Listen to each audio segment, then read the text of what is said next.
Bien, donc bonjour à toutes et à tous. C'est un plaisir de vous accueillir cet après-midi à la Maison du Jouet Rustique. Ça faisait longtemps, c'est depuis le mois d'octobre et la soirée consacrée à Thierry Messe qu'on n'avait pas pu, contexte sanitaire oblige, se réunir. Et on se retrouve donc aujourd'hui pour un moment consacré à Jean-Patrick Manchette, à sa vie, surtout à son œuvre, et surtout voir pourquoi il est important de le lire et ou le relire. Pour nous en parler, on a la chance de recevoir probablement un des plus grands spécialistes, et pas seulement par la taille, de Manchette en France, Nicolas Le Flaec. Donc Nicolas, tu es agrégé de lettres modernes, professeur à l'université de Bordeaux. Tu travailles actuellement à une thèse sur l'œuvre de Manchette, qui sera la première thèse sur cet auteur-là. Et surtout, tu as collaboré ces dernières années à des travaux d'édition ou de réédition de livres autour de Manchette, donc notamment la correspondance complète, les lettres du mauvais temps, qui ont été publiées l'année dernière aux éditions de la Table Ronde. Tu as rédigé la préface de la réédition de l'affaire Ngoustro, qui s'appelle Tenter l'aventure. Cette préface, c'est un beau titre pour l'après-midi. Et tu as également co-dirigé un livre qui s'appelle Jean-Patrick Manchette et la raison d'écrire aux éditions Anacarsis. Donc je voudrais commencer par te remercier d'avoir accepté l'invitation, d'être parmi nous, et remercier également la librairie Livresse qui est représentée aujourd'hui avec charme par Laure et avec avec élégance comme toujours par Michel. Donc merci à vous, celles et ceux qui le souhaitent. Vous pourrez faire vos emplettes à la fin de la rencontre pour les romans, les BD autour de Manchette. Comme d'habitude, j'ai préparé plein de questions, 197 exactement. Alors, beaucoup moins que ça. Avec Nicolas, on a préparé un fil rouge, mais n'hésitez pas à nous interrompre, surtout à m'interrompre si vous avez des remarques, des questions par rapport à vos lectures, vos interprétations des romans. Voilà, n'hésitez surtout pas. Avant qu'on commence, tu veux nous dire un... Oui, je vais dire un petit mot d'abord pour remercier Romain pour cette rencontre, dire le grand plaisir qu'est le mien d'être ici aujourd'hui, d'abord d'être ici, parce que moi j'étais là pour la soirée Thierry Metz et c'était formidable. Je viens aussi en tant qu'usager à cette belle bibliothèque qui est juste à côté. Je suis content de voir Romain assez souvent, donc je suis très content de participer à cette rencontre et content en plus qu'on m'invite à parler de Manchette, parce que quand on fait une thèse sur un auteur, on passe à peu près son temps en fait à s'empêcher de parler de son sujet de thèse pour pas avoir l'air trop pénible avec les gens avec qui on vit et les gens qu'on croise. Donc là, je suis content en fait finalement qu'on m'invite à parler de Manchette. Et puis c'est sûr que dans le contexte actuel, c'est un très très grand plaisir de pouvoir se réunir avec de vraies personnes et parler de littérature. Quand le livre quand la correspondance est sortie l'an dernier, elle devait sortir mi-mars. C'est-à-dire en plein confinement, donc la sortie a été repoussée en mai, et je crois que l'intégralité des rencontres qui étaient prévues un peu partout en France a été annulée. Donc c'est la première rencontre en fait sur Manchette que je peux faire depuis près d'un an, donc je suis très très heureux de la faire et très très heureux que ce soit à Pujol. Donc merci Romain pour tout ça. Merci à toi. On y va ? Ouais. Alors on va commencer par une question finalement personnelle. Tu as intitulé ta préface à l'affaire Ngoustro Tenter l'aventure. Je voudrais que tu nous racontes, tu dises aux gens comment ça a commencé pour toi. Pour faire une thèse, il faut être sur quelqu'un, il faut être un passionné. Comment toi tu as rencontré cet auteur, l'œuvre de cet auteur, et comment tu l'as découvert ?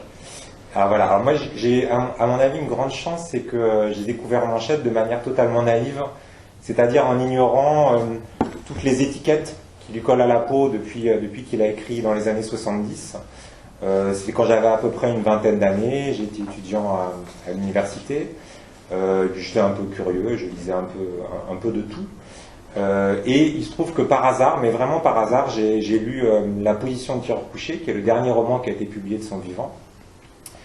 Et je m'en souviens très très bien. Je l'ai lu vraiment pour passer le temps. Enfin, j'attendais quelqu'un un rendez-vous, j'étais dans la voiture, et j'ai lu ça et j'ai été vraiment ébloui quoi par le début du roman qui est somptueux, par l'histoire et par la fin qui est vraiment magistrale. Bon, moi, quand on est étudiant en lettres, on aime bien la littérature, et moi, bon, il y a des gens qui aiment bien démonter des machines, des voitures. Moi, c'est les textes, donc j'aime bien démonter les textes, voir comment c'est fait, un peu comme des tours de magie, quoi. Et il y a des textes qu'on démonte assez facilement, on voit un peu les trucs, quoi. Et il y en a d'autres pas du tout. C'est-à-dire que c'est vraiment comme un tour de magie qui est très bien fait. Et là, j'avais vraiment l'impression d'être face à un tour de magie extrêmement bien fait. Je trouvais que la fin était vraiment sublime, quoi. J'avais la chair de poule au sens propre. Je me dis, mais c'est quoi cet auteur? Enfin, comment ça se fait que j'ai pas lu ça? Donc, j'en ai lu quelques-uns et tout. J'ai trouvé ça formidable à chaque fois, très différent. Bon. Et voilà. Et puis après, j'ai passé l'agrégation. Et il se trouve que par hasard, donc deuxième hasard, j'ai rencontré. Enfin, j'avais un prof de grammaire du XVIIe siècle quand je passais l'agrégation, spécialiste de l'œuvre de Pascal. Que j'aime beaucoup, qui est toujours un super enseignant, et puis on discute un peu dans les couloirs de questions passionnantes autour de grammaire du XVIIe siècle pour l'agrégation, et puis il voit que dans mon sac, en fait, j'avais le petit bleu de la côte ouest qui est là-bas, et comme il est sympathique et curieux, il me dit « Ah, mais vous lisez Manchette ?» Alors, c'était plutôt moi qui étais étonné, en fait, que lui me parle de Manchette, et donc on a parlé un quart d'heure et tout de Manchette, et il me dit « Ah, mais moi j'adore ça, vous devriez lire ses chroniques, ses chroniques littéraires, chroniques de cinéma et tout, donc on discute un petit peu. Et puis après, je passe l'agrégation, j'enseigne en lycée, une année dans les Landes, et puis pendant 6 ou 7 ans à De Baudre, à Agen. Et bon, au bout d'un moment, je me dis, ce serait bien que je fasse... Enfin, j'avais envie d'écrire, enfin de faire de la recherche, de faire une thèse. Et puis, mais sur quoi je voyais pas, enfin j'avais pas envie, j'aime beaucoup Flaubert par exemple, j'avais pas envie de faire la 150e thèse sur Flaubert, ça m'intéressait pas beaucoup, donc, et puis à un moment donné, Céline, ma compagne, que Romain a déjà vu, me dit mais pourquoi pas après tout sur Manchette, puisque t'aimes bien. Alors je me dis, bon bah oui, ce serait bien, mais qui pour l'encadrer quoi, qui pour diriger ma thèse, il fallait que je fasse un mémoire avant pour valider mon master. Et deuxième bonne idée de Céline qui me dit « Ah, mais t'avais pas un prof à la fac qui était sympa, que t'aimais bien ?» Ah ben je dis « Bah si, mais j'ai pas de nouvelles de lui depuis quelques années, enfin depuis que j'ai eu l'agrégation. » Donc je le recontacte et je lui dis « Mais j'aimerais bien faire un mémoire de master sur Manchette avant éventuellement de poursuivre avec une thèse, si ça se passe bien et si j'ai assez de choses à dire en fait. » Est-ce que ça vous intéresserait de l'encadrer? Et là, il était emballé, il me dit, mais oui, ça m'intéresserait beaucoup. D'ailleurs, je prépare un colloque et tout sur Manchette, qui sera le premier colloque qui va avoir lieu en France sur l'œuvre de Manchette, à Bordeaux, à Mola. Et puis de fil en aiguille, il a encadré mon mémoire de master. Comme il est très gentil, il m'a proposé d'organiser le colloque international sur Manchette avec lui à Bordeaux, ce que j'ai fait avec beaucoup de plaisir. On a sorti tous les deux ce livre-là qui rassemble un petit peu les contributions du colloque, mais en version... c'est Gilles Magnon. Ouais, c'est Gilles Magnon, voilà. En version moins... Enfin, c'est pas ennuyeux comme ça peut être des fois pour le texte universitaire, donc on a essayé de faire quelque chose de plus accessible. Et puis après, bon ben voilà, je me suis rendu compte qu'en 150 pages de mémoire, j'avais pas la place de dire tout ce que je voulais dire sur Manchette, donc je me suis dit, bon ben voilà, on va faire une thèse du coup. Et c'était il y a 5 ans. Pour la thèse, que j'ai commencé la thèse. Donc, et tu dois la finir. Et il va falloir que l'an prochain je la termine, mais comme j'enseigne à côté, il faut arracher du temps à la vie. Donc c'est un travail de fourmi, mais voilà, du coup, ça fait, on va dire, 10 ans qu'il n'y a pas une semaine, certainement, sans que je lise un petit texte de Manchette pour une raison ou une autre, parce qu'on en reparlera, mais je l'ai travaillé aussi avec des lycéens, avec des étudiants, enfin bon. Je continue à faire des choses autour de ça. Donc ça, c'était pour ma rencontre. Et puis après, ce qui m'a plu, c'est que... bon, plein de choses, parce que du coup, j'aurais plein de raisons. En fait, ce qui me plaît déjà, c'est qu'il y a plein de raisons, en fait, qui font qu'à mon avis, on peut s'intéresser à Manchette. Et ce qui me plaît le plus, en fait, c'est qu'il continue à m'intéresser, à me surprendre, parce que quand on aime bien les romans, il y a Nathalie Sarraute, qui est un auteur du XXe siècle, qui disait il y a un bon texte, il y a un bon système pour différencier les bons romans des très grands romans. Les bons romans, on les lit avec plaisir, et les très grands romans, on les relit avec plaisir, en fait, parce qu'on connaît l'histoire, on connaît l'intrigue, et on y trouve encore quelque chose. Et bien moi, du coup, ça fait 15 ans que je relis Manchette, et que j'y trouve, mais vraiment, encore, à chaque fois, quelque chose, parce que c'est, on en reparlera, mais une telle somme de niveaux de lecture, de textes à clés, à trous, que ça me surprend encore, quoi. Des fois, pour ma thèse, j'ai l'impression qu'un roman que je connais bien, pourtant, au détour d'une page, mais je me dis, mais j'avais oublié ce texte, ou j'avais pas remarqué ça, enfin, c'est incroyable. C'est cette faculté que le texte a encore à me surprendre, moi, qui m'intéresse beaucoup. Voilà. C'est quoi l'intitulé de votre thèse? Alors voilà, ma thèse, elle s'intitule Jean-Patrick Manchette, une écriture de la dissonance. Alors je peux expliquer un petit peu, parce que c'est pas, il ne faudrait pas que ça semble pompeux. En fait, c'est assez simple, c'est que je pars du principe que Manchette écrit du roman noir, et que le but en fait du roman noir globalement, et ce qu'il voulait faire en littérature, c'était de raconter ce qui ne va pas dans le monde. Bon, les choses qui ne vont pas. Les dissonances du monde en fait. Les problèmes politiques, sociaux, enfin tout ce qui fait que le monde tourne, mais tourne pas forcément très bien. Donc il écrit les dissonances du monde, et mon idée c'est que son écriture est elle-même dissonante en fait, qu'elle est traversée par toute une série de tensions, d'oppositions. Par exemple, dans une même page, il est capable d'être très sérieux et très drôle. C'est très sombre et ça peut des fois être un peu léger. D'un coup, on a des niveaux de langue. Enfin, c'est l'un des seuls auteurs, à ma connaissance, qui est capable dans une même page d'utiliser du subjonctif imparfait et des jurons, enfin des choses un petit peu vulgaires, beaucoup d'ironie. Enfin, tout ce qui fait que le texte lui-même en fait est un peu dissonant, c'est-à-dire que il est traversé par des tensions. C'est la volonté de ne pas être là où on l'attend. Et voilà, toujours de surprendre. Voilà, toujours prendre le lecteur par surprise. C'est un petit peu le but. D'ailleurs, en décortiquant la préface de l'affaire Ngoustro, la première phrase de la préface, c'est aussi la première phrase du dernier chapitre de la position du tireur couché, voilà, par lequel tu as commencé, toi, l'aventure. C'est un petit clin d'œil. Ouais, c'est le début de ma préface, effectivement, un petit clin d'œil à la position de tireur couché. Évidemment, quand la série noire, quand la directrice de la série noire, qui s'appelle Stéphanie Delestré,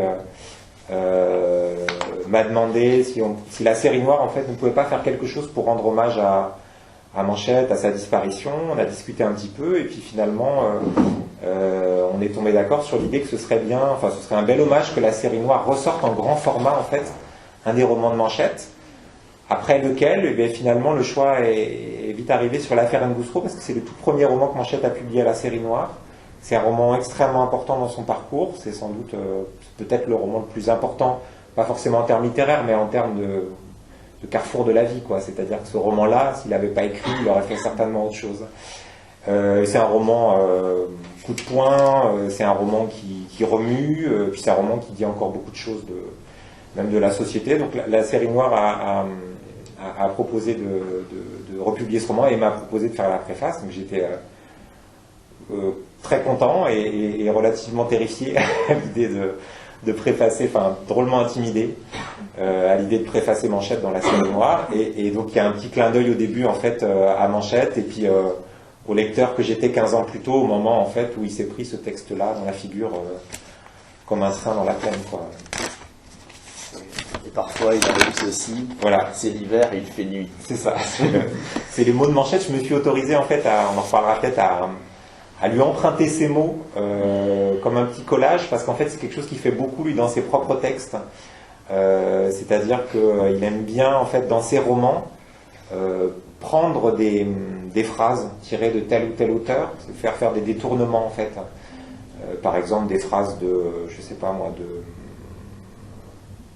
de Hegel, il aime beaucoup Hegel, enfin des philosophes, et des phrases de gens qu'on s'attend pas à retrouver dans la série noire en fait. Ça, il aime bien faire ça. Ça perturbe un petit peu le lecteur. Il y a par exemple un moment assez amusant dans Fatal, qui est l'un de ses romans, où un personnage meurt en fait, il s'appelle le baron Jules, pour ceux qui ont lu le roman, et il meurt en fait, et il se lance dans une espèce de long discours qui a l'air assez étrange, enfin dans la bouche de quelqu'un qui meurt dans le roman. En fait, on comprend pas bien ce qu'il est en train de raconter. D'ailleurs, Aimé Joubert, qui est face à lui, lui dit « Je comprends rien du tout à ce que vous êtes en train de dire ». On peut à peu près se douter que c'est ce que se dit n'importe quel lecteur de la série noire. Et c'est normal parce que Manchette se fait plaisir et il met un petit bout de Hegel en fait qu'il aime bien dans le roman. Donc c'est pour un peu décontenancer le lecteur. Et puis ça fait sens aussi par rapport au sens politique du livre. Donc je me suis autorisé moi aussi à faire comme lui, c'est-à-dire à lui emprunter des mots et à les greffer au début de ma préface en me disant que ceux qui ont lu la position de surcouché les reconnaîtraient et que les autres qui fonctionnent à l'inverse peut-être se diraient tiens, il manque pas d'air Nicolas Fleck, finalement il a piqué les mots de Manchette. Alors, donc ce premier roman, avec l'autre coécrit avec Jean-Pierre Bastide, il sort en 71. J'aimerais, si tu veux bien, qu'on revienne finalement sur son parcours avant, et peut-être même avant 65, parce qu'à partir de 65, il se met à pouvoir vivre de son écriture, à travers plein de travaux, on pourra en parler. Avant 65, est-ce que tu peux finalement nous faire un court résumé de sa jeunesse, oui, de son parcours? Oui. Alors c'est très important parce que parfois on le résume un petit peu à quelque chose d'assez impressionnant, qui est que dans les années 70, il a écrit 10 romans en 10 ans. Enfin, il a publié 10 romans en 10 ans, en gros, puis on dit c'est impressionnant comme ça. Et ça sort pas de nulle part, en fait, ça vient des années précédentes. Alors, Manchette, il est né en 42, il a vécu donc dans la société de l'après-guerre, c'est-à-dire dans une société en reconstruction. Il a bénéficié aussi d'une espèce de, même s'il est très critique envers l'impérialisme américain, il a baigné dans la culture américaine en termes de littérature, en termes de musique, avec le jazz, en termes de cinéma surtout. Enfin, il s'est construit avec tout ça. C'est a priori un enfant sans trop de problèmes, hein, un fils unique, plutôt bon élève, et qui après le bac en fait va faire pas mal de choses. En tout cas, va commencer à ne plus correspondre à l'image que ses parents voulaient avoir de lui. Sa mère, apparemment, le rêvait enseignant, enfin, une position sociale stable. Et lui, ça ne le fait pas rêver l'enseignement. Donc lui, il veut faire autre chose. Alors il va militer, par exemple, puisqu'on est au début des années 60, il va militer pour l'indépendance de l'Algérie. Il va, par exemple, passer des après-midi dans un appartement à Rouen, chez des personnes qui s'appellent les Choupeaux et qui sont des proches du FLN en France. Ils sont un petit groupe d'étudiants, ils passent leur temps en gros à jouer de la musique, puisqu'ils jouent aussi du saxophone, Manchette, et à écouter du jazz. Et pendant ce temps-là, dans les pièces d'à côté, Manchette raconte qu'il y a des gens un peu louches qui viennent des fois, ou alors il renéotype le bulletin français du FLN. Donc c'est à peu près la seule période de sa vie où il va être un militant au sens un peu actif. Enfin, il raconte qu'en gros, après, il a fait des manifestations, mais il le dit lui-même qu'il a un fond assez lâche, donc il était trop lâche en fait pour s'engager en fait physiquement. D'ailleurs, que dans les manifestations, il avait peur de se faire tabasser, donc il a vite arrêté en fait ce militantisme-là. Et après, par contre, il va, devenir ce qu'on pourrait appeler un intellectuel. Enfin, il a jamais renié ça, quoi. C'est-à-dire quelqu'un qui va beaucoup lire de tout. Ça aussi, ça me le rend assez sympathique, c'est-à-dire que c'est quelqu'un qui est très très attaché à la culture populaire pour plein de raisons, mais qui est en même temps un grand lecteur de Hegel, enfin de philosophie allemande. Donc dans ces années-là, il se construit intellectuellement, il lit beaucoup de choses, il voit beaucoup de films. Il dit qu'il a raté 3 fois le concours de l'école normale supérieure, une fois sans faire exprès et 2 fois parce que de toute façon il préférait aller au cinéma en fait qu'étudier. Dans son enfance, je crois qu'il passait ses journées au cinéma de Malakoff à regarder des films et des films et des films. Enfin, c'est un immense cinéphile. Hein. C'est quelqu'un à ce niveau-là qui est très impressionnant. Et après, donc, son fils, il a rencontré une femme qui, dit-il, est une femme admirable, qui s'appelait d'abord, qui est une femme grecque qui s'appelait Georgette, si mes souvenirs sont bons, et qui va se renommer elle-même Mélissa. Donc, elle se choisit un nouveau prénom, Mélissa Manchette, qui va devenir sa femme. Donc il va avoir au milieu des années 60 une femme, un enfant. Il veut vivre de l'écriture et il ne veut pas continuer ses études comme ses parents voudraient qu'il les continue. Donc ses parents vont lui couper les vivres en fait. Et donc au milieu des années 60, il va se retrouver dans l'obligation de survivre en fait, de travailler pour bouffer comme il dit. Donc il va enchaîner toute une série de petits travaux d'écriture qui sont des choses pour lui assez pénibles et des fois même vraiment douloureuses parce qu'il est obligé de travailler énormément. Alors il fait un petit peu de scénario. À ce moment-là, j'ai oublié de dire qu'il veut devenir scénariste en fait, c'est son plan. Son envie profonde à ce moment-là, c'est de travailler pour le cinéma. Donc en parallèle, devenir scénariste, c'est un peu compliqué, vivre de sa passion. Donc il va faire plein de petits travaux, il va écrire sous pseudonyme des choses assez variées. Il va faire de la novélisation. Si certains connaissent par exemple un film qui s'appelle Mourir d'aimer avec Annie Girardot. C'est lui qui a écrit le livre, parce que maintenant c'est un peu l'inverse, mais avant c'est une novélisation. Quand le film marchait bien, on sortait un livre en même temps, comme les livres à ce moment-là se vendaient énormément. On faisait de l'argent comme ça, et donc lui il a fait de la novélisation de Mourir d'aimer. Il a fait la novélisation aussi d'un film qui s'appelle Sacco et Vanzetti. Donc tout ça, ce pseudonyme, le pseudonyme de Pierre Duchesne, qui est le nom de jeune fille de sa mère. Il a fait des scénarios pour Max Pécasse, pour ceux qui connaissent Max Pécasse, des scénarios de films pornographiques soft. C'est comme ça qu'il le présente. Il a lui-même écrit un roman pornographique sous pseudonyme de Zeus de Castro. Beaucoup de pseudonymes et beaucoup de travaux d'écriture. Alors par exemple le roman pornographique, ça a été une souffrance extrême pour lui, parce que là il avait l'impression d'avoir touché le fond en fait, et de faire des choses ennuyeuses, il n'en pouvait plus, et il était obligé de travailler énormément en fait, c'est-à-dire que son fils, qui s'appelle Doug Edline, son vrai nom c'est Tristan Manchette, mais son pseudonyme, il dit que maintenant il n'y a plus que l'État en fait qui l'appelle Tristan Manchette, tout le monde l'appelle Doug Edline. Donc, il l'a eu à 20 ans, il l'a eu jeune. C'est ça, très jeune, ouais. Son fils dit qu'en fait il a tout le temps vu son père travailler, il faut imaginer une espèce de forçat de l'écriture, un staccanoviste, et il raconte que dans la maison, continuellement il y avait le bruit de la machine à écrire, tac, tac, tac, tac, tac, tac, tac. Donc il n'arrêtait pas, des fois il faisait du travail de dactylo aussi, beaucoup de travaux. Alors c'était très pénible pour lui, c'était une grande souffrance. Parce que c'est pas ça qu'il voulait faire de son temps et de sa vie, c'était épuisant. Il a des rythmes d'écriture et de vie, surtout qu'à ce moment-là, il commence à boire beaucoup, il fume énormément, il met son corps à l'épreuve, et il est dans des états parfois d'épuisement extrême. Et c'est une souffrance, et en même temps, avec le recul, il dira que ça a été une grande chance, parce qu'en fait, à ce moment-là, il a appris son métier d'écrivain. C'est-à-dire qu'en écrivant beaucoup, dans tous les genres, il a appris à maîtriser son outil, comme un artisan apprendrait à maîtriser un outil. Il fait souvent cette comparaison, il dit ce qu'il veut faire lui c'est comme des beaux meubles. Et donc avant de faire ça, il s'est fait la main sur toute une série de petits travaux. Et à ce moment-là aussi, il a une grande chance, c'est qu'un ami j'ai oublié de dire que c'est un grand lecteur d'anglais, il connaît très bien l'anglais, il est bilingue, il a fait des séjours en Angleterre quand il était jeune. Et donc il tombe par hasard sur un ami un jour qui est traducteur et qui a une traduction sur les bras et qui lui dit je sais pas quoi en faire, j'ai pas le temps, tu voudrais bien la faire à ma place. Donc Manchette accepte, et à ce moment-là grâce à la traduction il va trouver une toute petite stabilité financière parce que ça par contre il aime bien le faire, la traduction. C'est un plaisir intellectuel pour lui, il aime bien traduire, il aime bien l'anglais, il aime bien réfléchir à la bonne manière de traduire en français. Donc à ce moment-là il se trouve une passion qu'il gardera jusqu'à la fin, c'est-à-dire jusqu'à ses derniers jours il va traduire, ça c'est vraiment un fil rouge qui ne s'arrêtera pas. Et au début il traduit ce qu'on lui donne, et quand il va commencer à devenir un petit peu connu, il va avoir la chance de choisir ce qu'il va traduire, notamment de traduire des auteurs américains qui ne sont pas connus, ou qui sont connus plutôt, mais de romans qui ne sont pas publiés, et des romans comme par exemple des romans de Donald Westlake, l'auteur du Couperet par exemple. Il a traduit un roman qui s'appelle Kawa, qui est un roman absolument génial. Un jour un libraire, il faut toujours écouter les conseils des libraires, un libraire à Bordeaux m'a dit que Kawa c'était peut-être l'un des plus grands romans qui ait jamais été écrit au XXe siècle. Alors je trouvais que c'était quand même mettre la barre un peu haut, et je l'ai lu et c'est un roman incroyable. Ça se passe en Afrique, alors ça commence par une histoire histoire un peu policière. C'est une espèce de gang qui en Afrique décide de voler, de braquer un immense chargement de café, un train.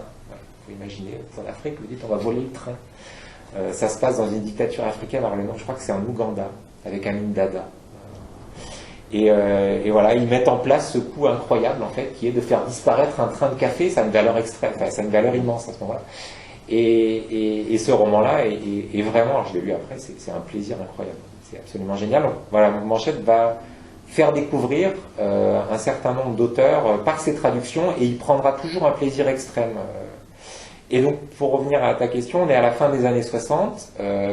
Si vous vous souvenez ce que j'ai dit, il veut toujours devenir scénariste. Il fait du scénario, ça marche pas très bien. Enfin, il a du mal à faire, il a du mal à ce que ça lui rapporte de l'argent, en fait, tout bêtement. D'ailleurs, il y a un moment, j'ai oublié de dire, enfin, c'est le seul livre que j'ai pas pensé à amener, c'est le journal, en fait. Gallimard a publié son journal de 66 à 74. Donc on a son jour, parce qu'il écrivait tout le temps, c'est vraiment un graphomane. Donc il écrivait tous les jours des lettres, des livres. Très bien, quasiment sans rature. Ouais, c'est très impressionnant pour la correspondance avec son... Enfin, c'est son fils qui nous a donné les lettres, en fait, ou tapées à la machine ou écrites à la main. C'est un bonheur. Enfin, on a perdu un peu, enfin, je m'inclus dedans avec les mails et tout, on a perdu ce charme-là qui est celui de la correspondance. Et il écrit très très bien, effectivement, ou à la machine ou à la main. Très très peu de rature. Ouais, non, c'est une très belle écriture. Et donc, oui, dans le journal, à un moment donné, il raconte en fait que il en peut plus, quoi. Il en peut plus parce que ça marche pas. Ils ont tout le temps besoin d'argent. Enfin, ils sont dans une grande précarité financière. Il raconte qu'en fait, quand il accepte des projets de traduction ou d'écriture, il compte pas en pages, il compte en francs, en fait, quoi, ce que ça va lui rapporter, quoi. C'est ça. Donc, jamais à savoir comment finir le mois. Et à un moment donné, dans le journal, c'est assez touchant et émouvant. Avec sa femme, ils se disent qu'ils n'y arrivent pas, quoi.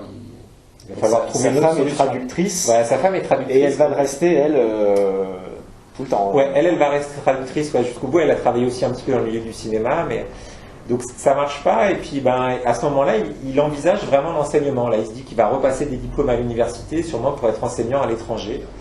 Et je crois comme 15 jours plus tard, quelque chose qui tombe du ciel, c'est qu'ils avaient déposé un projet de scénario pour une avance en fait sur recette auprès, je sais pas si c'était le CNC à cette époque-là, enfin, et ils imaginaient qu'ils n'auraient jamais en fait l'argent, et ça tombe du ciel en fait, vous voyez, comme une espèce de réponse. Je crois pas beaucoup au destin, mais une espèce de réponse, c'est-à-dire qu'au moment où il était prêt d'abandonner, je crois qu'il dit c'est 40 briques, enfin il y a vraiment un truc énorme qui tombe du ciel, et là, là à ce moment-là, il continue sur sa route de l'écriture, mais dans le scénario c'est compliqué. Donc là il a un plan, il se dit voilà, puisque je ne peux pas devenir scénariste à temps plein, je vais ruser, je vais faire un peu comme la technique du cheval de Troie, je vais écrire des romans pour la série noire, parce qu'à ce moment-là la série noire est un petit peu sur le déclin, mais il y a encore une grande collection, vend beaucoup de livres.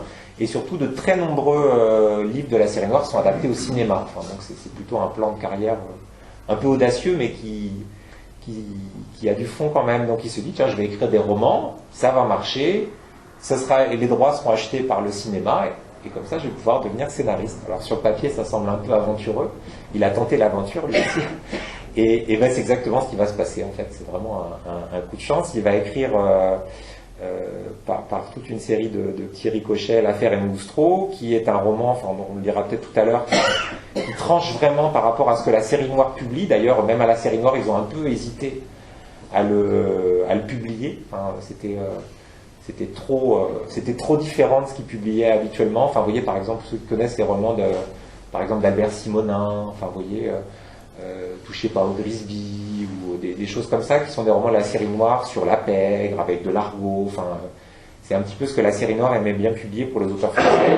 Et là, c'est très différent, il n'y a pas d'argot, c'est très politique, ça parle de la France de cette époque-là, de l'affaire Ben Barka. Donc, je peux te l'emprunter parce que ah oui, bien sûr. Le directeur de la série noire à ce moment-là s'appelle Marcel Duhamel, enfin, c'est même le créateur de la série noire. On lui doit beaucoup de choses, et à la série noire ils sont un petit peu embêtés parce qu'en fait ils trouvent le roman bien mais un peu bizarre en fait, quoi. Donc l'assistant de Marcel Duhamel qui s'appelle Robert Soula écrit une petite note, avec Gallimard Stéphanie Bellestré, la directrice de la série noire, a eu la gentillesse en fait de faire passer les notes de lecture en fait du comité de lecture de la série noire à ce moment-là. Donc j'ai pu voir ce que la série noire avait pensé au moment où il recevait cet étrange manuscrit. Et Robert Soula, donc l'assistant de Marcel Duhamel, dit que l'auteur a un incontestable talent d'écrivain, mais il trouve qu'en fait il y a trop de blabla, il y a trop de parlotte, il n'y a pas assez d'action, et puis des fois c'est quand même un petit peu rude à lire. Il transmet le livre à Marcel Duhamel, donc le patron de la série noire, pour lui laisser la décision. Et Marcel Duhamel dit ça: l'auteur a du talent et de l'humour, je serais pour tenter l'aventure, mais si l'auteur accepte de revoir et de collaborer, ce sera diversement apprécié, c'est sûr, mais risquons le coup. Il y a une espèce de risque en fait de la série noire à ce moment-là. C'est pour ça que j'ai appelé ça tenter l'aventure, parce que Manchette tente aussi l'aventure de l'écriture, mais la série noire lui laisse aussi sa chance en fait, qui est de dire voilà, on a un auteur qui rentre pas du tout dans les cases, qui est dérangeant pour plein de raisons. Alors ils l'ont demandé de toiletter un peu le texte, il l'a fait parce qu'il dit dans son journal qu'entrer à la série noire c'est très important pour lui, parce que c'est un grand lecteur de la série noire, et qui pour son plan de carrière entre guillemets, et puis aussi parce qu'il est très très très attaché à la culture populaire, et notamment au fait que la série noire soit une collection populaire. Enfin, on pourra peut-être en reparler, mais il y a plein d'auteurs en fait de romans noirs qui sont, dès qu'ils ont pu en fait, ont quitté le navire du roman noir pour aller vers des collections plus prestigieuses. Enfin, vous voyez, qui, par exemple chez Gallimard, sont passés du côté de la Blanche, en fait, sont sortis de la série noire pour aller du côté de la Blanche. Ou alors qui, je sais pas, des romanciers Pierre Lemaitre, voilà, qui, parce qu'à un moment donné, pour des raisons aussi de marketing éditorial, en fait, change, ou d'envie littéraire, en fait. Pierre Lemaitre, il écrit du thriller, effectivement, et à un moment donné, il se lance dans un projet différent, qui n'est pas publié à une collection de polars, il a le Goncourt. Nicolas Mathieu, qui est un très très grand amateur de Jean-Patrick Manchette, il dit même en fait que c'est un peu grâce à Manchette qu'il a réussi à écrire, en fait. Donc Nicolas Mathieu raconte donc il a sorti un roman noir chez Actes Sud qui s'appelle Aux animaux la guerre, qui est un très très beau roman. À la bibliothèque, et en série aussi à la bibliothèque. Voilà. Super roman, Aux animaux la guerre. Et en fait, il écrit son deuxième roman, qui est un roman qui est dans son esprit un roman noir, en fait. Et son éditeur lui dit ouais, mais c'est pas tout à fait un roman noir. Alors Nicolas il dit mais si, il y a un vol de mobilette, enfin il y a un vol de moto au début. Enfin si, dans ma tête c'est un roman noir. Et chez Actes Sud, ils se disent bon ben on va pas le sortir dans la collection Actes Noirs, on va le sortir dans la collection générale. Goncourt, c'est à peu près certain qu'il ne l'aurait pas eu dans la collection Actes Noirs. En Actes Noirs, il ne l'aurait pas eu. Ouais. Non, sans doute que non. Donc, alors là, c'est pas tant par... Enfin, Nicolas Mathieu, il n'a pas, je sais pas comment dire ça, il n'a pas trahi la cause. Enfin, vous voyez, c'est pas ça. Mais Manchette, lui, a toujours refusé, en fait, de sortir de la série noire.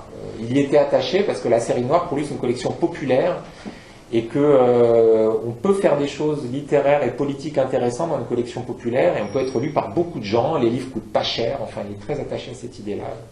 Au prix même des bouquins. Voilà, c'est ça, exactement. Et quand il y a un roman en fait de lui qui n'a pas été accepté par la série noire, qui est Fatal en fait, et chez Gallimard ils étaient très embêtés parce qu'en fait la série noire, bon, alors là aussi j'ai lu la note de lecture, la série noire ils n'ont pas compris le roman en fait, pas du tout compris même, ils ont trouvé que c'était vraiment n'importe quoi. Ils n'ont pas compris l'intention de Manchette, mais chez Gallimard, ils étaient un peu embêtés parce qu'ils ne voulaient pas que Manchette aille ailleurs. Donc ils lui ont proposé plein de solutions, et notamment le fait d'être publié hors collection. Enfin, des choses qui auraient pu sembler plus prestigieuses en fait pour plein d'auteurs. Et lui, il en a été très mécontent. Enfin, il le raconte dans la correspondance en fait que il regrette vraiment que Fatal ait été publié hors collection parce que notamment ça coûtait plus cher et que un livre plus cher, c'est pas le même type de lecteur. Des lecteurs peuvent ne pas en avoir pour leur argent. Enfin, il est assez attaché à cette idée-là. Donc, il publie dans la série noire et miracle, va se passer donc exactement ce qu'il voulait, c'est-à-dire que ces romans seront remarqués et assez rapidement les droits de ces livres vont se faire acheter en fait. C'est ce qui va lui permettre de vivre. Donc il y a dans l'ordre, je crois, des romans qui ont été achetés, donc Odingo au château, qui devait être réalisé par Jean-Pierre Mocky.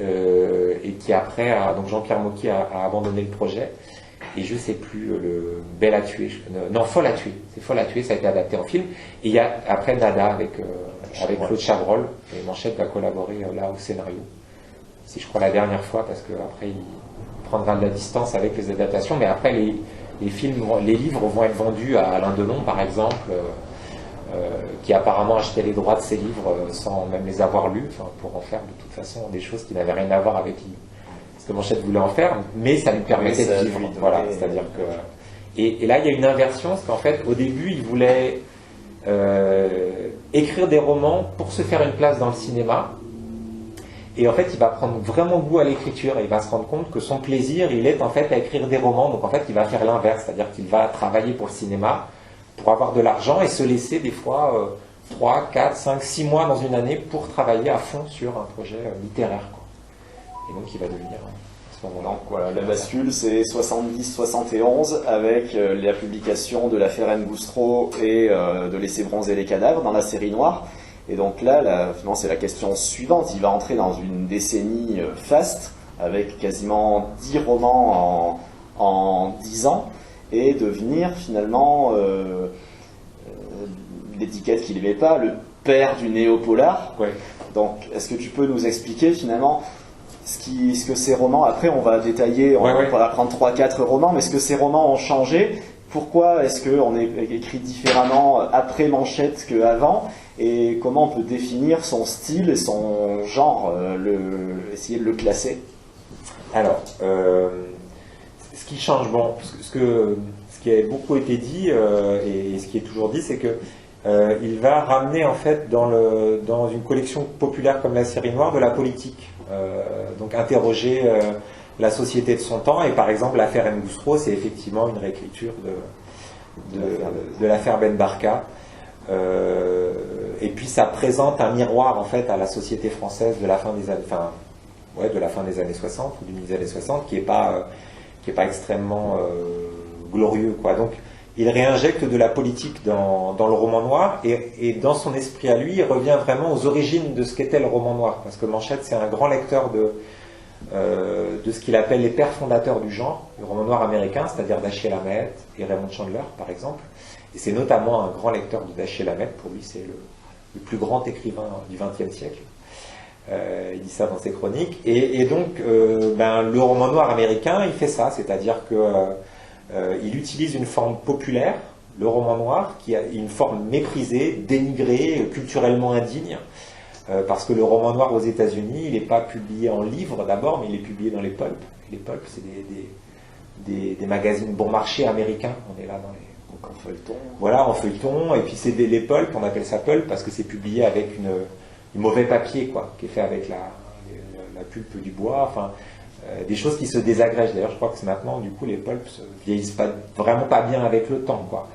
Et les romans noirs, les romanciers américains, notamment comme Dashiell Hammett, se disent, mais plutôt que de publier dans de grandes collections prestigieuses, comme Dashiell Hammett aurait pu le faire, on va aller dans les pulps, c'est-à-dire qu'on va aller là où se trouve un lectorat immense, et là où on peut toucher les gens, et à travers cette culture populaire, on va les faire réfléchir sur la corruption, sur...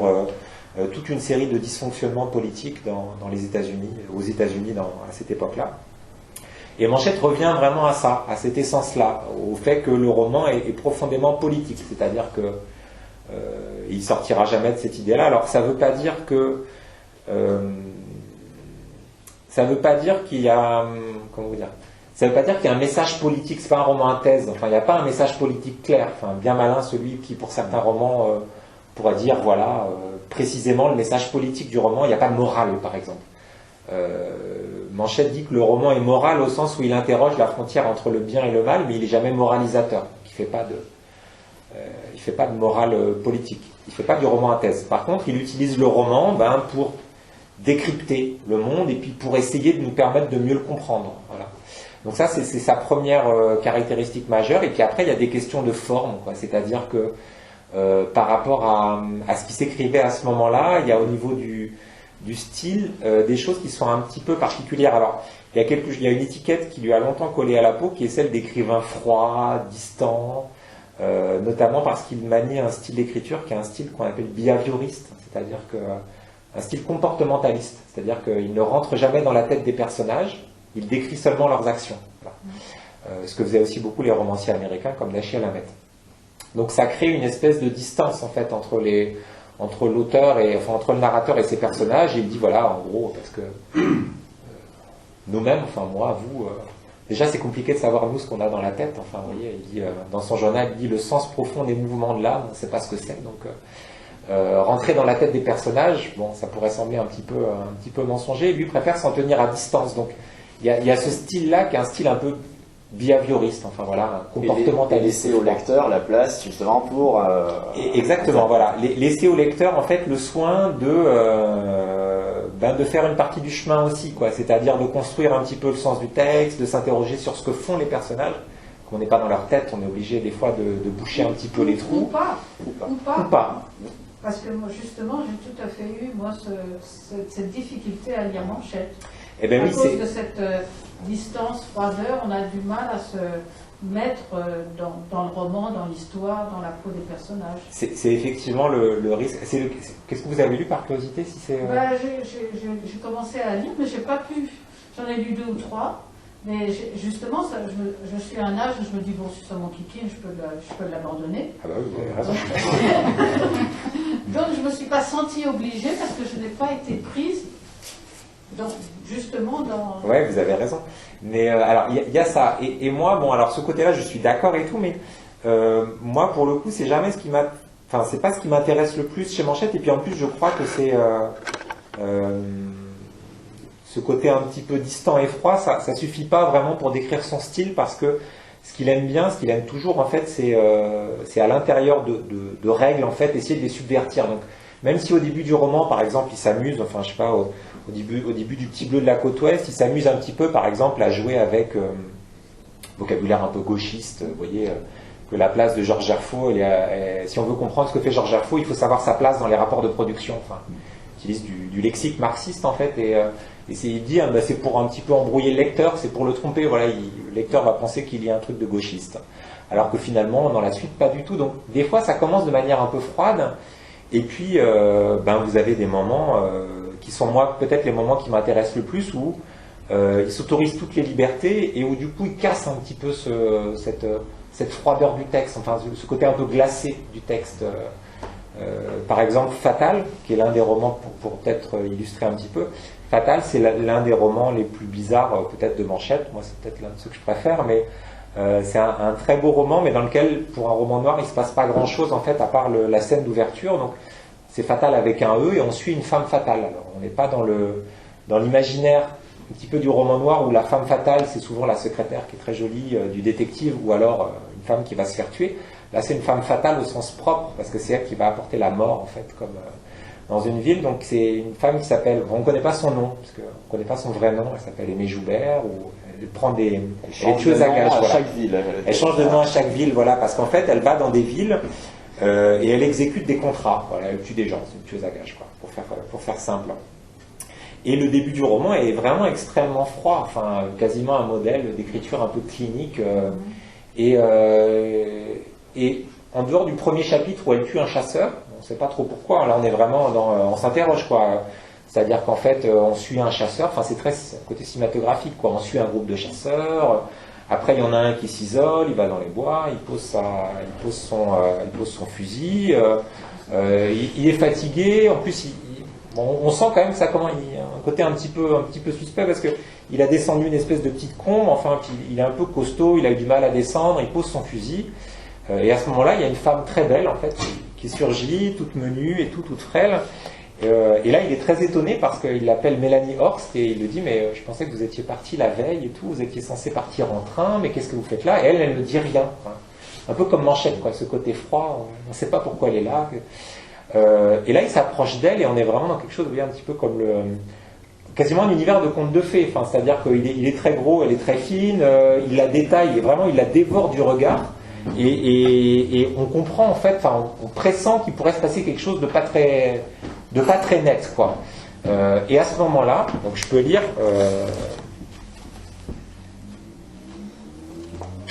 Je vais vous lire juste le début et la fin comme ça, parce que ça va illustrer un petit peu ce que j'ai dit.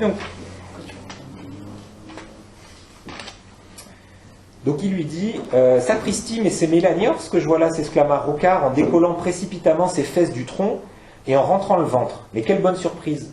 Mais comment se fait-il? Je croyais que vous nous aviez quittés pour toujours, ma chère enfant. » Oui, hein. Côté grand méchant loup, là.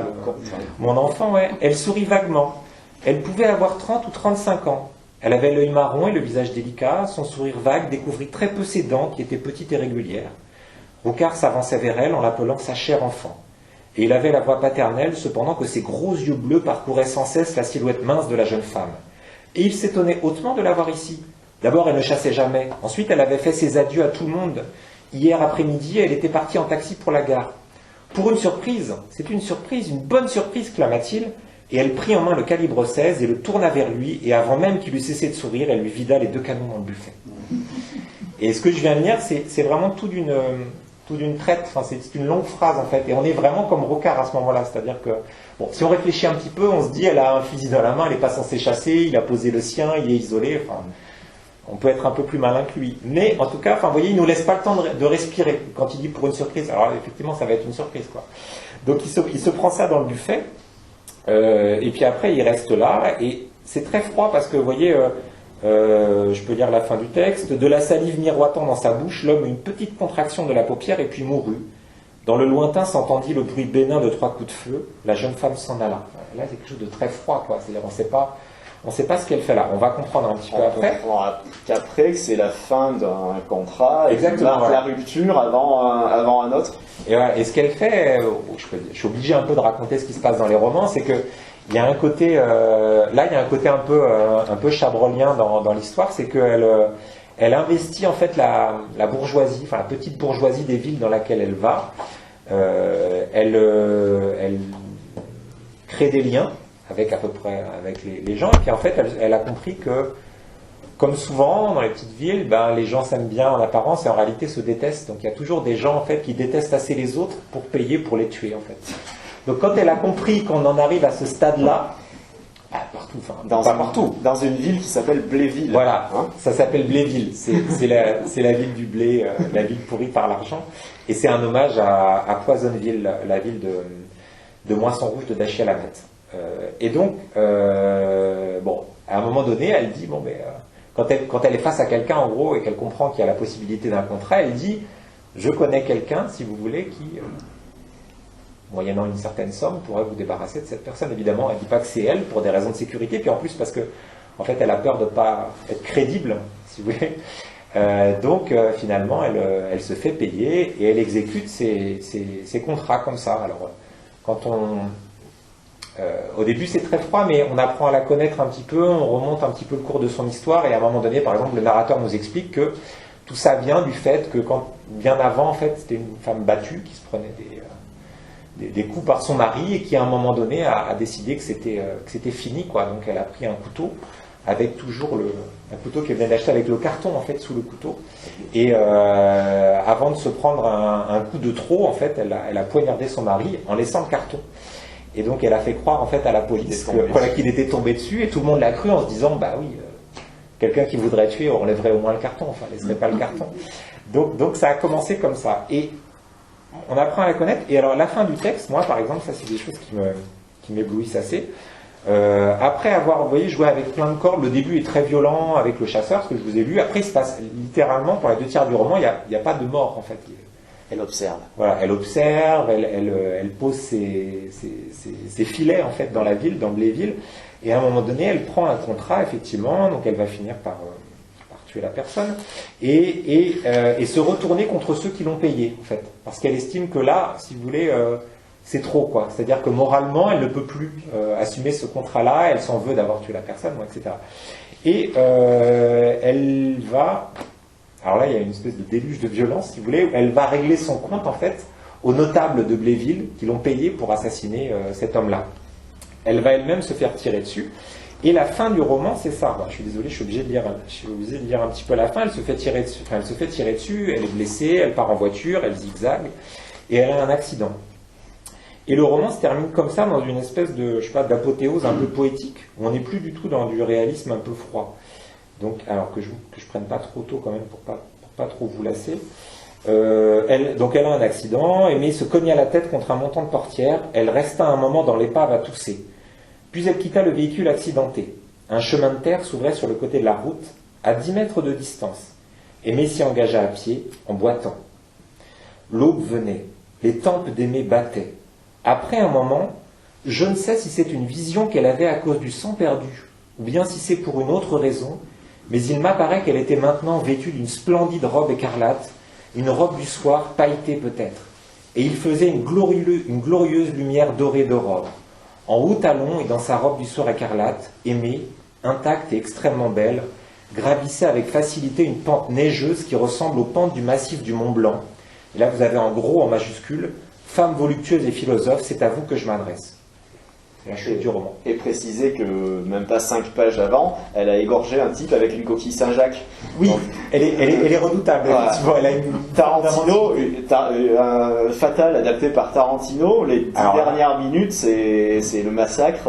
Ah oui, il y a Justement, c'est un peu quand même, dans les quelques romans que j'ai lus, c'est un peu l'apologie de psychopathe quand même. C'est ça, moi, que je trouve un peu bizarre. Enfin, pour lequel j'avais du mal à me connecter, quoi. Je dis, bon, ben, ça va un peu, mais... Oui, alors oui et non, parce que sa particularité, en fait, c'est que, par exemple, par rapport à, comme vous dites, psychopathe, on pourrait imaginer, par exemple, des personnages de thriller, par exemple. C'est pas un genre, moi, que j'affectionne beaucoup, avec des tueurs en série. Et lui, ce qu'il montre, en fait, c'est qu'il prend des personnages qui sont des personnages normaux, une grande banalité à la base, et qui, à un moment donné de leur existence, vont sortir du chemin, quoi. Et se livrer, effectivement, à certains actes de violence. Mais par exemple, dans Le Petit Bleu de la Côte Ouest, le personnage central qui s'appelle Georges Gerfaut, qui va tuer au moins 2 personnes, c'est ce que dit Nicky Pitt, je crois. C'est quelqu'un de banal, en fait. Je veux dire, c'est quelqu'un... Oui, mais un psychopathe est souvent très banal.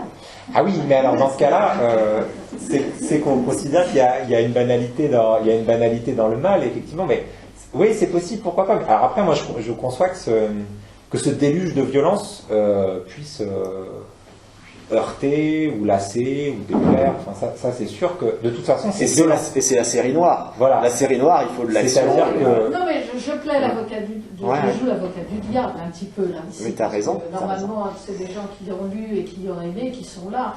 Et quand moi j'ai décidé de venir pour d'abord apprendre des choses, parce que je me doute que j'ai loupé beaucoup de choses, sûrement pas remarqué ou n'importe. Mais en même temps, j'ai vraiment eu du mal à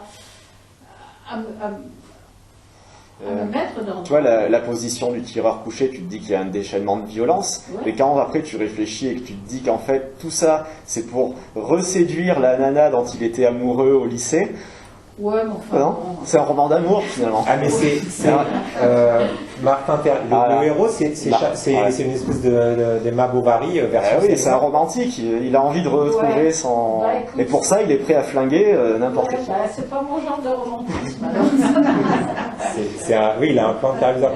En fait, dans le texte que je viens de lire de Fatal, c'est à la fin, si vous voulez, un moment où il s'autorise tout, quoi. C'est-à-dire que c'est plus du tout réaliste, on comprend pas bien si c'est une hallucination, elle est morte, elle est pas morte, il y a des images un peu poétiques. Et la dernière phrase, femme voluptueuse et philosophe, c'est à vous que je m'adresse, c'est une phrase en fait du marquis de Sade, qui va greffer, donc il y a une espèce de liberté extrême en fait dans le texte, qui fait que, enfin moi c'est ce qui me plaît, c'est-à-dire que le côté un peu froid et tout, et clinique un peu du texte, c'est pas forcément ce qui me séduit le plus. Moi j'aime bien les moments d'échappée belle en fait du texte. Et ça peut être un truc. C'est un truc qu'il fait aussi, hein, je veux dire. A trick. Comment on dit en anglais? Un trick, ça veut dire c'est une astuce qu'il fait aussi. Ah mais oui. Ça peut être vu comme ça aussi. Hein. Oui.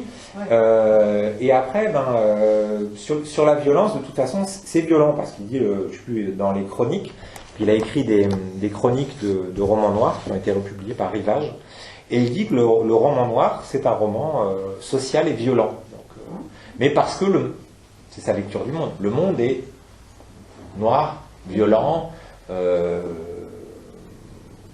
globalement, que les choses vont pas très bien, quoi, socialement, par exemple, politiquement. Oui, mais quand, par exemple, je voudrais pas non plus... Non, mais c'est intéressant. Mais quand Romain m'a appris, parce que je ne savais pas qu'en fait, il avait pendant beaucoup d'années souffert d'agoraphobia, je reconnais un peu cette espèce de distance et de difficulté qu'il a pour se mettre avec une espèce d'empathie avec les gens autour de lui, où le monde est un monde dangereux et violent, et c'est ça que j'ai eu beaucoup de mal justement à accrocher.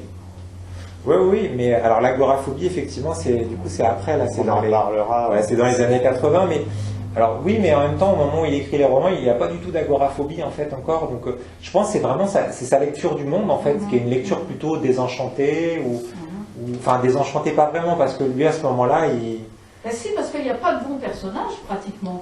Non. Si. Enfin, il y en a. Moi je trouve que dans Le Petit Bleu de la Côte Ouest, le personnage de Béa, là, sa femme, elle est... Béa. Oui, c'est ça, Béa. Elle est admirable. Ouais. Ouais, je l'ai pas lu celui-là. Donc, Mais je crois pas que ça soit. Enfin, je crois pas que ça soit le problème. Enfin, c'est justement comme ça, j'ai l'impression qu'il n'a pas envie qu'on lise ses livres. Enfin, la question de bon personnage ou mauvais personnage, ça voudrait dire qu'on introduit de la morale là-dedans. Ah non, non, mais le personnage sur lequel qui peut être attachant, qu'on puisse comprendre, ou qu'on puisse... moi justement, il y a ce personnage de femme là qui m'a beaucoup plu, à laquelle je m'identifie complètement. Et il y a aussi son ami chez qui il se réfugie, là, qui est aussi quelqu'un, pour moi, de très très plaisant, parce que c'est l'ami fidèle par excellence. Et en fait, je me rends compte que je suis un peu comme vous, hein. Je ne dois pas être fanat de séries noires, et moi j'ai trouvé que c'était très très gros. Enfin, grosse ficelle quand même. Oui, oui, oui. Et bon, je m'imaginais bien un film avec Belmondo, voilà, enfin un personnage comme ça, à la fois aussi truculent, hein. Je trouve qu'il y a ce côté-là. Mais en fait, je me rends compte que dans le livre, j'ai beaucoup lu le journal, enfin, puisqu'il y a des extraits, hein, il n'est pas... Avant chaque... et j'ai trouvé vraiment très très intéressant, lui, le rapport à l'écriture qu'il peut avoir, et peut-être j'ai été plus intéressée par ça, effectivement, que par les histoires qu'il racontait. Oui, je pense qu'il probablement il est plus intéressant en tant qu'homme écrivain qu'en écrivain par lui-même. Enfin, dans ma tout à fait ignorant, ma position ignorante. Hein. Non, mais il n'y a pas de position ignorante. De toute façon, c'est compliqué. Par exemple, je sais que quand on a publié la correspondance, qui sont les lettres en fait que Manchette a écrites de 1977 à 1995, donc jusqu'à sa mort, qu'on a sous-titré Lettres du mauvais temps en fait, parce que c'est un clin d'œil au projet final qu'il n'arrivera jamais à mener à son terme, qui est un cycle de romans qui devait s'appeler Les gens du mauvais temps. Et puis on l'a appelé comme ça aussi parce que c'est une période très sombre de son existence, l'agoraphobie et tout, et que ce sont des lettres d'une époque où ça tangue, quoi, une époque très sombre, dépression, maladie, enfin, voilà. Et je sais qu'il y a un certain nombre de lecteurs, par exemple, qui n'ont pas forcément accroché à ces romans, et qui par contre, lisant les lettres, voyaient en fait le romancier au travail derrière, pris par des réflexions littéraires, échangeant avec ses lecteurs, avec des auteurs, je sais pas, comme Jean Echenoz par exemple, ou avec des proches, enfin, qui en fait ont trouvé une autre porte d'entrée dans l'œuvre, et qui, par exemple, ont compris un certain nombre de choses des romans qui leur avaient échappé, et qui ont pu y revenir après, ou pas hein, d'ailleurs, hein, c'est pas un problème. Mais après, la question des personnages, alors, je sais pas, parce que, est-ce qu'ils sont tous, par exemple, Martin Terrier, moi je suis d'accord, dans Manchette aime bien jouer avec les codes en fait. Dans Fatal en fait, au lieu que la jeune femme soit une proie sans défense, c'est une redoutable tueuse à gages. Et dans le roman suivant, on a de la position tueur couché, Martin Terrier qui est un tueur à gages, une espèce de machine à tuer. Et là en fait, il va aussi jouer avec les codes en essayant de nous expliquer comment il est devenu tueur à gages. Donc il est devenu effectivement tueur à gages parce qu'il y a un petit côté fleur bleue. Qui peut sembler dur à comprendre, mais en fait il était amoureux d'une jeune femme de la haute société, alors que lui était un personnage d'une classe plutôt populaire, avec un père alcoolique, enfin sa mère est partie, il les a abandonnés, donc il vit une histoire d'amour avec cette femme-là, qui tourne court parce que le père de cette femme s'oppose à cette histoire-là, et donc Martin Terrier se dit, bon ben en gros, je vaux pas assez pour... Voilà, il faut que je gagne de l'argent. Il faut que je revienne et que je sois riche. Donne-moi 10 ans, donne-moi 10 voilà, ans. il dit voilà, donne-moi 10 ans, je reviens et on part tous les deux. Donc là, bon, C'est une belle histoire d'amour. Ah ben c'est d'une grande naïveté. C'est une grande naïveté. Donc il lui dit ça et quoi faire? Donc il s'engage dans l'armée.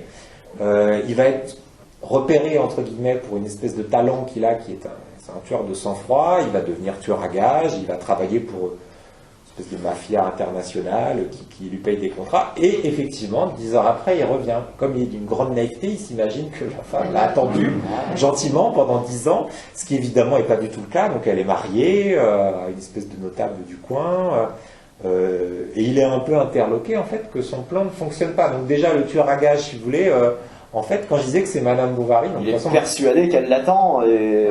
c'est ça, comme Madame Bovary est persuadée que quand elle va sortir du couvent, ben, elle va vivre des aventures incroyables. Donc lui, il est persuadé en fait que elle va l'attendre. Ça se passe pas comme ça c'est en amont et en aval. Ben après, en fait, on va se rendre compte que c'est un tueur, par exemple, qui va plus être capable de tuer. Il n'y arrive plus. Il y a quelque chose qui s'est, à partir du moment où il s'est rendu compte que le plan avait échoué, il y a une pièce de la mécanique qui casse et du coup, il n'arrive plus à tuer. Donc du coup, alors c'est vrai que c'est un tueur, quoi, donc il fait des choses répréhensibles, évidemment, mais du coup on se rend compte du pourquoi, et puis après des conséquences un petit peu compliquées et sinueuses, donc c'est plus complexe en fait, si vous voulez, qu'une espèce de malade mental qui se dirait je sors dans la rue et je tire sur tout le monde, quoi. Ça interroge quand même le parcours du personnage, c'est ça que je veux dire. Oui, mais justement, moi je trouve qu'il manque vraiment de finesse psychologique. Je veux dire, Ah, mais il n'y a pas de psychologie, donc de toute façon. Et alors, une autre chose, c'est que c'est un roman d'homme, écrit par un homme, et qui manque de cette finesse, de ces couches de... Fatal, une héroïne dans les années 70, c'était quasiment jamais vu. Ouais, ça je suis... Alors, c'était un stéréotype aussi, même, dans le contraire du stéréotype de la femme frêle, fragile et tout ça, mais c'est le stéréotype tourné de l'autre côté, mais c'est facile. Ça aussi, c'est facile. Ça, moi, je sais pas. Alors, je sais pas trop, moi, qu'est-ce que ce serait qu'un roman d'homme ou un roman de femme. Il y a une sensibilité qui est différente. Il y a beaucoup de femmes qui écrivent pour la série noire. Il y en a un peu, il y en a moins, en fait. Non, mais alors, le truc, c'est que la série noire, de toute façon, avant Manchette, c'est ultra sexiste. Alors, toi, je suis moins, parce que... Ah, mais oui, mais quand j'ai lu, moi, enfin... là, on parle de choses qui vieillissent bien ou pas bien. Moi, je suis pas un grand lecteur d'Albert Simonin, par exemple, que j'ai découvert après, pour travailler sur Manchette. Je me dis, je vais voir un petit peu ce qui s'écrivait à la série noire avant. Et alors, on dit que dans l'affaire Nouvostro, il y a des trucs qui passeraient pas dans le style, mais alors dans les romans de Simonin, c'est pas dans le style, c'est dans la manière d'envisager. Enfin, je raconte des fois aux étudiants ou aux étudiantes ce qui se passe dans l'un de ces romans, où il y a c'est dans le Haut-Tu, où il y a un homme en fait qui se fait entretenir par une tenancière de bar en fait, quoi, qui est une espèce de gigolo, quoi. C'est-à-dire elle l'entretient, donc déjà elle est bien gentille, quoi. Il fait rien de ses journées, elle l'entretient. Et donc il dort chez elle et tout, et à un moment donné il croise dans la rue une femme qu'il trouve très jolie, une espèce de petit coup de fou, donc ils vont tous les deux à l'hôtel, ils couchent avec et tout, et il revient en pleine nuit chez la femme qui l'héberge, donc avec l'odeur de la nuit, quoi, et le parfum de la femme. La femme qui l'héberge l'a quand même attendu toute la nuit en se demandant ce qui se passait, donc elle lui dit mais tu faisais quoi, puis tu sens quand même un parfum de femme. Et là, il la bat, quoi. C'est-à-dire qu'il se met à lui taper dessus. Et le pire, c'est ce que je dis aux étudiants, le pire, c'est que le matin, eh ben, on a une espèce d'éloge par le narrateur de la femme battue. C'est-à-dire qu'en fait, elle est au bar et tout, et elle a mal, parce qu'il l'a tabassé, quoi. Et le plus hallucinant, c'est qu'elle est là en train de se dire, ah, oui, elle fait bouger ses bras pour ressentir la douleur. Ah, mon homme, quand même, il m'aime, il me tape dessus, ça c'est un vrai homme. Enfin, c'est des trucs hallucinants, quoi. Alors, ça, pour moi, c'est plus problématique. Dans les romans de Manchette, je sais pas, parce que peut-être le côté psychologie. Non, mais le côté psychologie, de toute façon, il n'y a pas de psychologie. Enfin, en tout cas, il y a une psychologie différente. Donc, ça, c'est sûr. Après, moi, je vois, parce que quand je fais travailler Manchette aux lycéens, quand j'étais au lycée ou aux étudiants, ben, il plaît beaucoup, notamment aux étudiantes. Et notamment les personnages féminins leur plaisent. Mais vraiment ils ont beaucoup. Quel Quoi. âge 18 ans, 17 ans, 16 ans 20 ans, ouais, 22 ouais, ans. ils sont jeunes. Ah oui, ils sont jeunes, c'est des étudiants. Donc il y a encore une certaine vision assez naïve quand même, enfin pas informée de... Ouais, je sais pas, ils m'ont l'air des fois relativement informés quand même. Oui. Pourquoi on serait moins informé à 20 ans? C'est aussi ce que fait tout. De ce que la vie nous enfin, de la vie, je sais pas, mais en tout cas, on est capable de lire des livres aussi bien qu'à 80 ou qu'à 60 ou qu'à 50. Il y a une certaine expérience de la vie, quand même, qui est vraiment différente. À 40 ans ou à 60 ans ou à 80 ans, à 20 ans, moi, quand je regarde ce que je savais à 20 ans... Non, mais c'est pas une question de savoir. La littérature, je sais pas, Salinger, il a écrit très tôt... ou d'autres. Enfin, en tout cas, quand ils lisent les personnages, si vous voulez, et notamment les personnages féminins, elles plaisent énormément aux étudiantes Aimé Joubert, l'héroïne de Odingo au château, ou Ivory Pearl, l'héroïne de la princesse du sang. C'est vraiment des personnages qui plaisent. Le cycle qui voulait commencer des gens du mauvais temps, c'est une héroïne, une photographe qui voulait écrire plusieurs romans sur cette femme. Et ça, Cabane le rend bien en plus. Enfin, il fait justice au personnage parce que Là, une cache, Tornada. Ouais, voilà, Fatal. Enfin, moi je préfère toujours les romans. Ça, c'est un peu injuste pour n'importe quel dessinateur. Enfin, je préfère les romans. Enfin, vous savez, c'est comme quand on a beaucoup aimé un roman et qu'on va au cinéma. C'est forcément pas ce qu'on a dans la tête, mais je trouve que les adaptations de Cabane sont bien, et celle de Fatal, je trouve que c'est la plus réussie, et il y a des planches de personnages féminins qui sont très belles, et la couverture, enfin je sais pas si vous avez Nada, mais la couverture de Nada est très belle aussi, avec le personnage de Cash, enfin c'est très beau, donc je sais pas, il fait justice quand même au personnage féminin. Moi, je trouve aussi. Les derniers mots de Fatal, quand même, femme voluptueuse et philosophe, c'est à vous que je m'adresse. Il dédie son livre. Ouais. Sur la question de la forme, parce que c'est vrai que la question du truc, moi je trouve qu'on peut presque imaginer qu'il y a tellement de. Parce qu'il parle beaucoup de techniques, d'artisanat, etc. On a l'impression que c'est extrêmement contrôlé, voire maîtrisé parfois, et en même temps, vous parlez de liberté, enfin voilà. Et dans le bouquin du colloque, là, vous en parlez beaucoup de cette action d'une ambivalence quelque part, et même il y a un texte sur l'émotion. Ouais, c'est ça. Et puis à un moment donné, je sais, c'est pas vous qui l'écrivez dedans, mais il y a quelqu'un qui explique qu'il disait qu'il y avait un sens caché. C'est ça. Est-ce que vous croyez qu'il y avait un sens caché pour lui aussi? Alors oui, en fait, disons que la particularité de Manchette, c'est que, vous voyez, c'est comme, je sais pas comment vous dire, c'est comme un tableau dans lequel, suivant l'angle où on se place, on va avoir une image différente. Et la particularité qu'il a vraiment, et pour travailler là-dessus depuis 10 ans, je peux vraiment confirmer,